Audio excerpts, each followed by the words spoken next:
Hello and welcome back to Stream On. I am Hollis. With me, as always, is Eila. Hello, Eila. Hello there. I want to apologize for our brief hiatus. I've been in the middle of a move, which those of you who are watching on YouTube can see behind me. It is a different space. I'm surrounded by boxes, none of which are in frame. Too But bad. yeah, too bad. But it is so good to get back with you, Eila. I have missed you. Yes, well, I didn't miss you that much, but I'm glad you missed me. Thanks. Yeah, I'm so happy. I mean, this is so much. Yeah, absolutely. And today we are tackling something that is kind of buzzy. People are talking about it. It is the Guillermo del Toro 2025, right up to this minute, Great. production of Frankenstein. Yeah. So I didn't even realize that this was happening until you suggested we do it. So I went in Really? not knowing who was going to be in it.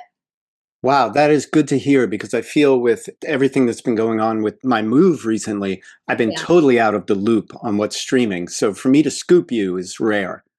I know. So kudos. Kudos. And you had watched it the night before me, I believe. I watched it last night, and I feel like we're in sync about how we feel about this. All right. So I'm going to jump in then. I feel like I watched a whole movie. Then it started over again with the monster's point of view. And I was like, why do we need this? What I mean, why did you make it so long? Oh, Or do you agree? yeah. And at first, I'm watching it, there are certain scenes and people are dancing and there's all kinds of, and I'm like, oh, I could cut 20 minutes out of this already. Yeah. And then we get to the middle and it's like part two, The Creature's Tale, or how the creature spent his summer vacation. And I'm I like, once I saw it switching perspectives, like Fleischman's in trouble, or rather yeah, Frankenstein's in trouble, right. I was surprised. I was shocked. I was like, oh my God. And uh, the journey from the creature who went from not being able to utter a phrase other than Victor Right. to like, this guy writing his memoirs. It was amazing. Yeah, I had some trouble with the construction, but looking back on it, I'm like, I think that's the only thing they did that was different.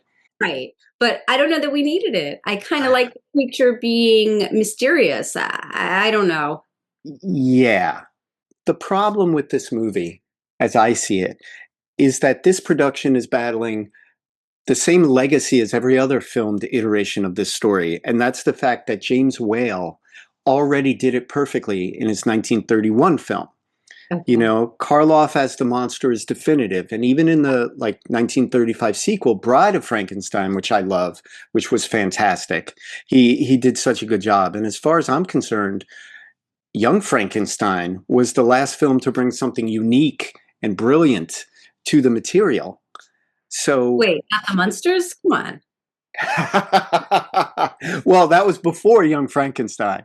Oh, well, you got Yeah, me. and I'm a big Munsters fan. We could do a Munsters episode and I'd be in heaven, but I don't know how small we want to make our audience. Yeah, right. Will alienate everyone. Yeah, we already crawl into a hole. Uh, So yeah, I mean the monster is clearly the sympathetic figure in this, and that's okay. I don't mind that, right? I guess that's kind of the point that the doctor is the monster. he totally They was the monster in this. right, and they very much hit that on the head with someone telling you that. Who his brother said it. Oh, I kind of tuned the brother out. He seemed like he was only there because they didn't want to do an Igor Yeah. character. Well, I think the brother was there as a vehicle to get the girl there, Yeah, that's true. The who seemed fiance.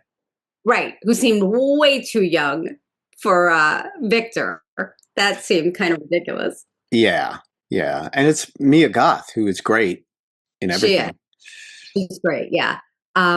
But she had no chemistry with Oscar Isaac, so I didn't even understand this supposed attraction. Zero chemistry, and I thought they were going to make it like a love triangle, and then I was like, she had no. It's almost like she saw Victor for who he was right away and never Right. wavered. Which made it less interesting that she didn't have a Yeah. struggle. I She was think what they were doing was they were making her connection with Victor a scientific one. Hence her interest in insects, hence her being fascinated and drawn to the creature whenever she's near it and caring about the creature more than suddenly her fiance. right. But it didn't work. Right. It was actually a love square because it was Or rhombus, if you want right. to see how Well, crooked the creature is. yeah, definitely the love story was her and the monster. Right. Let's talk about the monster. Let's talk about him. Well, I didn't even know who was playing him. Can you Uh, believe that? Because I didn't I know about the movie. Okay, yeah, you like to go in a little more fresh than me. I like to go in not knowing the story at all, but I look at the cast. The creature, I won't even call him the monster because he's not in this. No, he really is. Uh, he's played by Jacob Elordi from Saltburn, the good-looking one from Saltburn. And why cast a pretty boy in this type of role? I think it's very much like Sydney Sweeney playing a boxer. It Mhm. seems like pretty actors still have to play the game of uglying up to be taken seriously. I think they're drawn to these roles. Well, they like it because, they have the luxury of, It's the only way they can stretch because no matter who they play, people are like, oh, I want to fuck them. right. So, but But they still made the monster fuckable because he looked like he spent, half his time in the gym. it's true. The monster worked out. I'd rather see a Lordy play Lord Byron, who he kind of looks like he's an effortless fit if we're going full Mary Shelley. I actually thought that Mia Goth looks a lot like Sydney Sweeney in this movie. Yeah, she did. They Sweeneyed her up. But speaking of the creature, how is he brought to life by massive electricity, enough to run that large body and give it superhuman strength, yet it's somehow not filled with enough life to imbue the flesh with any sort of pigment or rosy cheeked signs of life? It's like I'm Yeah, being asked to swallow a lot science wise, but isn't what I'm asking just more science? Like, right. I know. I'm willing to suspend disbelief with the science of the movie because so many movies ask you to just accept ridiculous science. yeah. Well, speaking of which, they went beyond making him Michael Myers or Jason. They made him into Wolverine. You know, Right. he not only heals, he regenerates. Like Yeah. this was an X-Men thing. Yeah. No, completely. Yeah. I mean, he was just so powerful and always a victim of circumstance. He never Yeah. meant to hurt anyone. And he actually didn't, right? It was the wolves that killed Yeah. the blind guy. And it was, I don't know. It would have been more interesting if he was responsible for some of the chaos. Yeah, because he learned a valuable lesson, he said, when the hunters were shooting the deer and then shooting the wolves and shot him at one point. It's like they didn't feel hatred towards the wolves. It's just that's what life is. Right. You know, it's survival, it's this, it's that. But I, I But don't yet he know. had a moral code. Yeah. Well, it was odd, and he looked too much to me like the humanoid engineer in the opening scene of the Alien prequel, Uh-huh. Prometheus, Uh-huh. mixed with the suit from Tron. Like I kept looking at him and it was just such a weird choice. Yeah. And it had more in common aesthetically with the Kenneth Branagh Frankenstein, with De Niro playing the monster. Mhm. It was very Penny Dreadful. It was going for that gruesome kind of Jack the Ripper era kind of thing. But I liked the opening, I but it did would. too. But it also seemed as if the two lead characters had kind of wandered onto the set of The Terror, an AMC show set in the Arctic where this monster is after them. Yeah, that is true.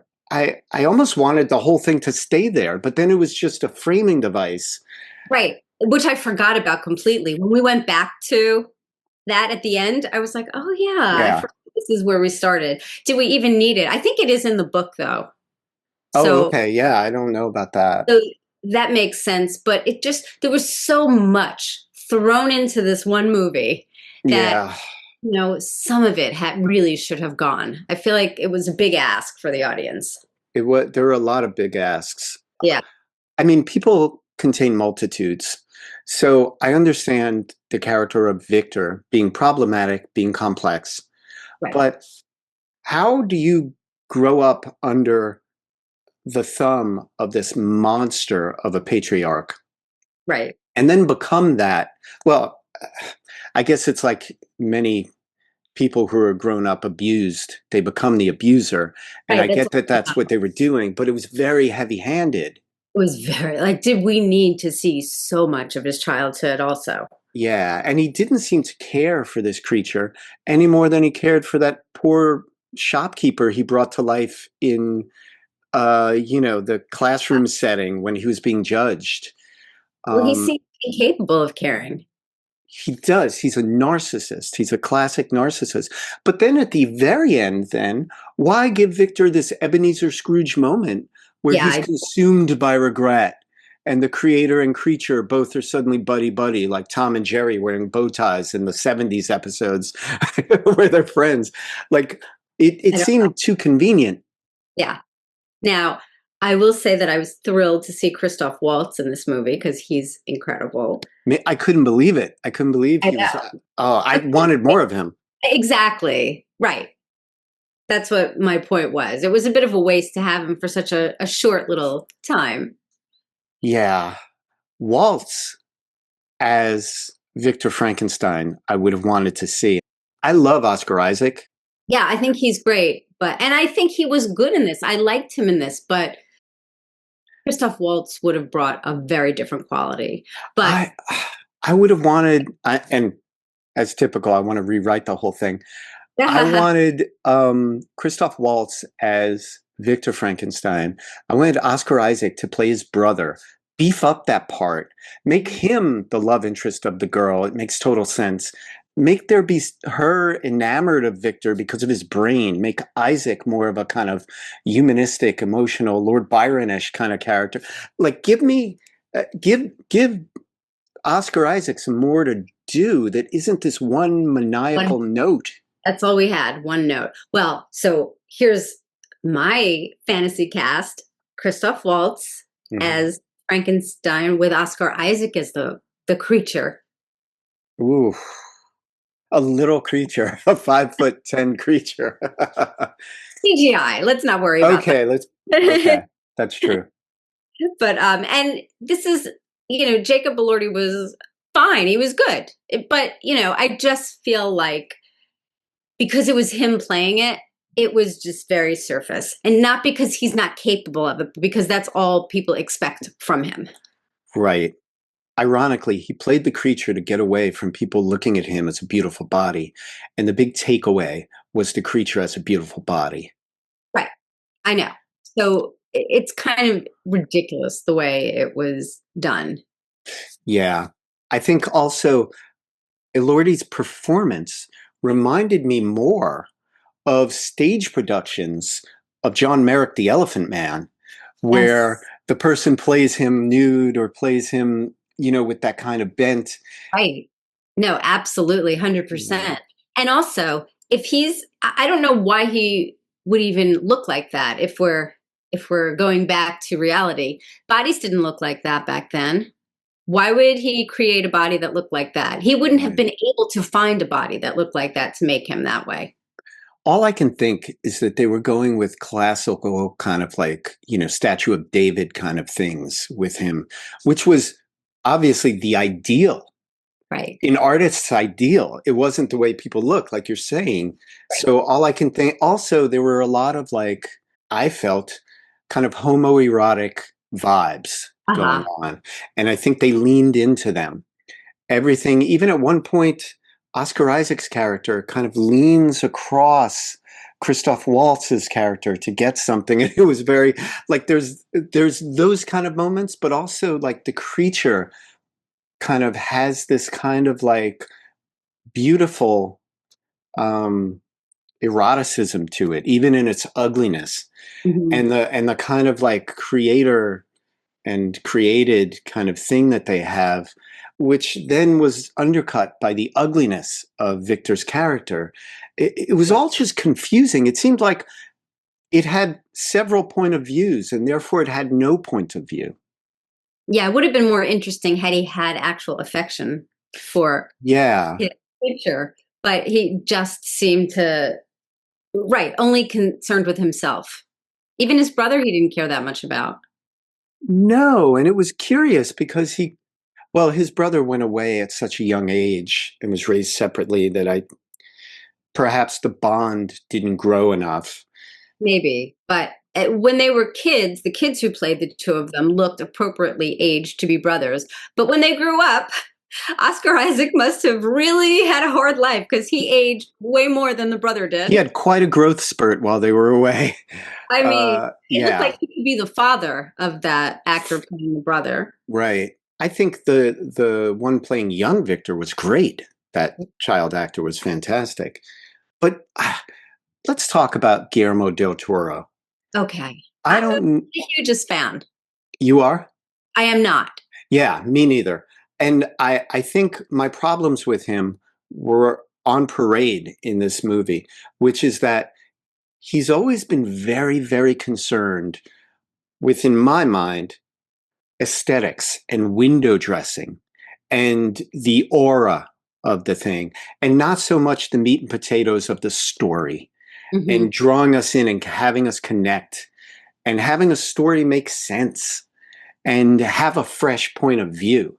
I Yeah. think certain things were nailed. Like, yeah, I believe that that's what that town looked like. I believe that there were a lot of cool steampunk things happening every time he did an operation.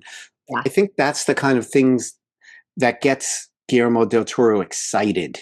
He loves creating a world. He loves creating a little kind of diorama with these actors moving around in it. And to me, it always leaves me cold and I never get invested in the story. Well, I think that's a good point because it does look like something I've never seen before. So I appreciate that. Yeah. But yeah, but I didn't connect to it. Not Case in from point, no, not for me either. Case in point, Crimson Peak, another Guillermo del Toro kind of production, which is just the most beautiful looking movie that just, I don't ever need to watch that again. yeah. He comes up with these great looks and these great premises, and then the execution always leaves me cold. And also another theme is always like these creatures, these that are the underdogs. I mean, I don't know.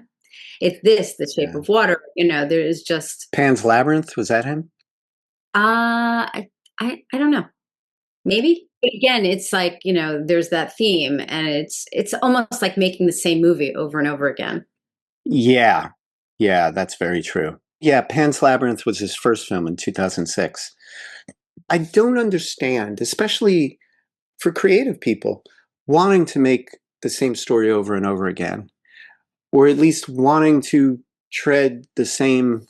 I get that some people are genre creators. They're drawn to it. There's romance writers, mystery writers, this and that. And I get that you're a horror director, you're a horror producer, or you're, whatever. He is fantasy more than horror, perhaps. But I don't understand caring so much to create so many unique things about it and then not putting more care into connecting with the audience. Now, is there an editing issue too?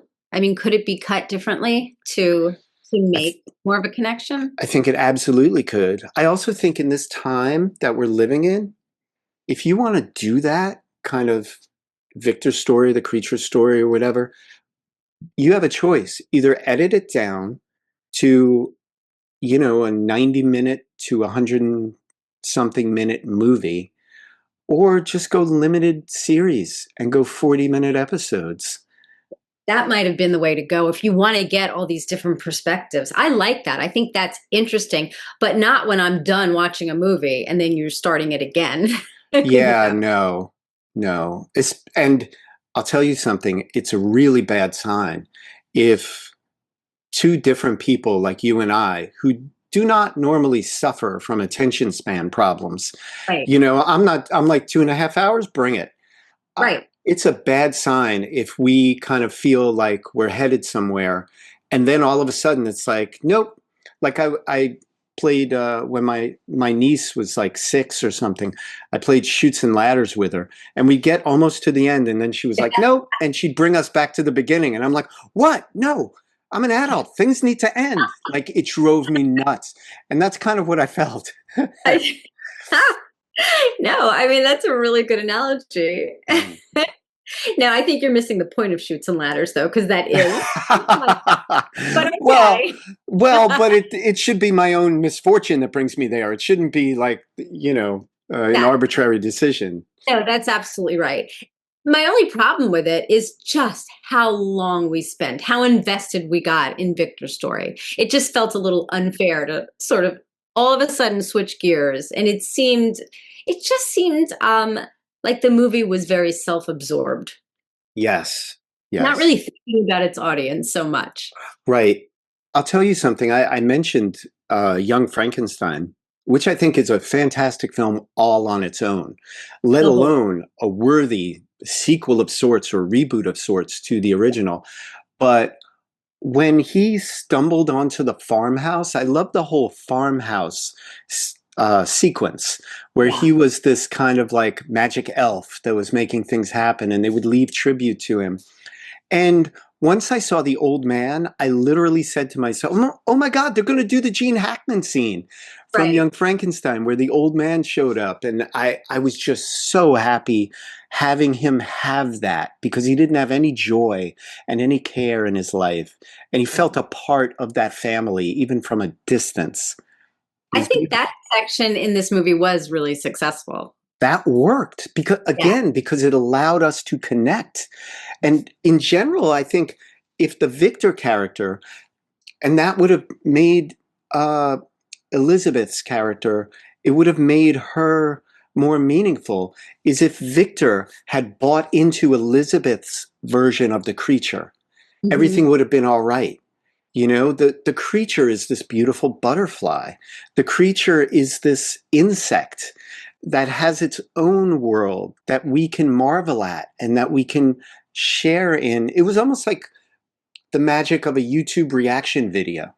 This Mhm. this creature that doesn't know anything is reacting to something you're bored with by now, but that you used to think was great.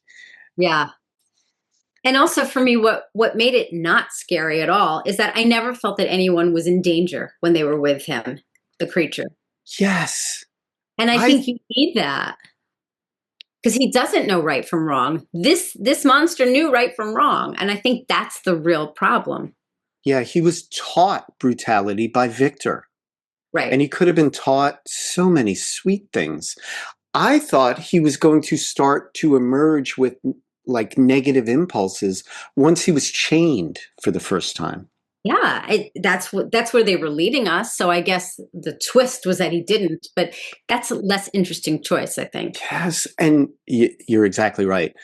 When they came to a fork in the road, it seemed like they always made the less interesting choice.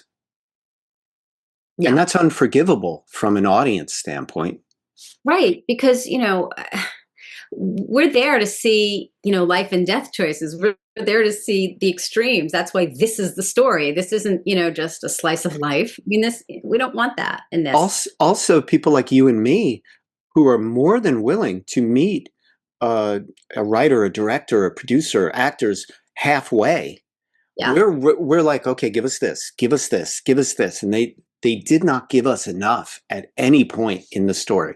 They didn't give us anything, I feel like. It was Yeah, really just this is the story we're telling. I feel like almost, and obviously I have no way of knowing this, but it was set from day one and nothing ever changed. Nothing ever grew in the right, process. right. Every portion of the movie was done better somewhere else. Even when they were doing like gory stuff, I was like, this is just ugly. I'd rather watch Reanimator, like, uh, and I mean, again, I know I like Jacob Elordi because I liked him in Saltburn. I liked him in other things where he's got different hues to him. I love Oscar Isaac. Christoph Waltz is brilliant in everything, and Mia Goth has been having a moment because she's great in everything. Yeah. I don't know, it was almost like these wonderful dancers were on the stage and they weren't playing any music for them to Yeah. dance to. You know, it was just like after a while, it wasn't Frankenstein to me. No, no, it wasn't. It was something else. And if that's the story you want to tell, maybe, be inspired by Frankenstein, but don't call it that because we have expectations. We When, do. And it gave us the window dressing of Frankenstein. It gave us a few set pieces that we know from Frankenstein. But it had more in common, I think, with that film I did not like with Emma Stone and Mark Ruffalo, where he's the creator of her as this kind of Frankenstein-like character. Do you know the film I'm talking about? didn't like that movie either. No, it was just distasteful, and it was like a story other than Frankenstein. Yeah. Well, I think the material did not live up to these actors. Yes. Also, how many years has it been since the original book or novella? You know, there have been so many different takes on it. Some great, some not so great, some schlocky, some fun. And this is what you do. Yeah. It's curious. It's puzzling more than it's Yeah. upsetting in a weird way. I mean, this is what the story he wanted to tell, but it's too bad that we didn't connect to it. Maybe other people are connecting to it. You say it's buzzy. What is the buzz about it? Are people liking it The more than buzz is that it's like the number one trending movie on Netflix. that doesn't mean people are liking it. That just means they're No, wrong. no, no, no. But that's buzz. That is buzz. Do you know what the general reaction is to? No, I purposely didn't want to know. I Okay. wanted to go in fresh. I didn't want to be colored by any of it. Yeah. Your hot take was all I heard, but you didn't even tell me much. You were just like, yeah, it didn't really speak to me, kind of, Right. which But is also, it's understatement. not this is not in my wheelhouse anyway. This isn't where I would normally go. So I thought, well, Okay. maybe it's me, but that you're responding the same way. Yeah, I'll tell you what this reminded me of. This reminded me of the source material equivalent of that odd reboot that wasn't Rosemary's Baby, but was Room. What was that? Room something? 4A or something like that. Yeah, Room. Apartment 4A. Wow. Where it wasn't Rosemary's Baby, It just wasn't like this even wasn't Frankenstein. right. And like we said in our Rosemary's Baby episode, it wasn't even the character of Terry. Right. So I don't know why they needed to frame it in the world of Rosemary's Baby. That was just to get people to watch, but really it had nothing to do with it. Yeah. So if that is the standard, then this was brilliant. Yeah. I get what you're saying because now I didn't hate it either. I still liked it enough to be interested in it because if something doesn't grab me, I'm not sticking around. Yeah. Life is too short for that. So I was able to get through it, but it was just lacking any. So the fact that the creature had so much heart made the whole thing have no heart to me, if that makes any sense. Yeah. I think the creature was very much a byproduct of the times we're living in, kind of imbuing these virtues to everything natural and everything like we're living in a time almost of post-criticism where they don't want any negativity around a downtrodden creature. They don't want it to be complex. They want it to be a loving thing, and humans are the bad ones. And we like go tell your rape of the natural world story somewhere else. Because you're telling us this is Frankenstein, and that's not what Yeah, the story is. exactly. All right, so a theory. Is it possible that in this take, the creature is Victor as a child who, that hurt child? Is that maybe the vision? That abused child. Like that's the spirit of this Frankenstein? Is that of this creature? It's very confusing when we know collectively the creature to be Frankenstein, but that's not really his name. Exactly, exactly. The monster, or question mark, as Karloff was originally billed. But do you see what I'm saying? Like, is that the point? I think so. I The think child? all I can think the reason you and I aren't connecting with this as Mary Shelley's book made into a film is that the creators, the producers and director had an agenda, And that agenda was fuck the patriarchy. And I am 100% in favor of fuck the patriarchy. It's why we have all the problems we have in the world. It's why people are so messed up. It's why no one can get ahead. It's why, fill in a million blanks. But it does not make for interesting viewing. And it gets confusing because you have all of these patriarchal figures and faux patriarchal figures and surrogate patriarchal figures like Christoph Waltz was to Victor. And you have the monster that Oscar Isaac's character grew up under as a child, this father who was responsible for his mother's death as far as he was concerned. It's confusing. Here's a more interesting take. Make Baron Frankenstein, when Oscar Isaac comes into his power, make him benevolent. Make him a response to his monster of a father. Make him the one that is totally good and totally someone that Elizabeth falls in love with. And make the creature this convoluted, basically childlike creature who is capable of heinous acts of violence, almost like Lenny in Of Mice and Men, through no fault of his own, who kills people, who terrorizes, and make Oscar Isaac constantly trying to protect him and teach him in spite of this. That's a more interesting choice. Oh, for sure. Like this, trying to control this Pandora's box he unleashed on the world. Yes, he unwittingly unleashed for all the right reasons. This guy who wanted to bring his mother back and right. And maybe focus a little more on the mother if that's why he's doing this. And it clearly is why he's doing this. But all we get is the father. All we get is the father. And did the mother give him nothing? So I think that's a miss too. Yes. He connected with his mother. He saw, it's almost like his mother's death, rather than making him want to become more like his mother. It went the other way. And it's like everything good died with her. And how is that a great choice? It's not a good choice at all. It would make more sense if the younger brother was more like the father and he was the good one.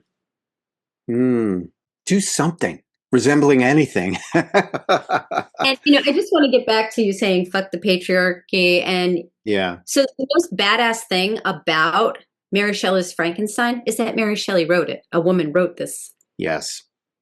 That's the biggest statement. She didn't write it with, this patriarchy in mind, most likely only because people did not talk about that or probably think about it back then. Right. I don't know what you're thinking. It was also a given.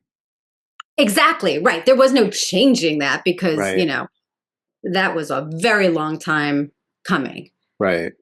So, but the fact that we are still so enamored of this work by a woman, I think she's more famous than her husband, the poet, yes. Shelley. Yes. As we get more and more, as more time passes, he and a lot of other quote unquote great poets fade into the background. I can't name one work of his, but I know Frankenstein, and kids know Frankenstein, and everybody knows Frankenstein. Yeah, yeah.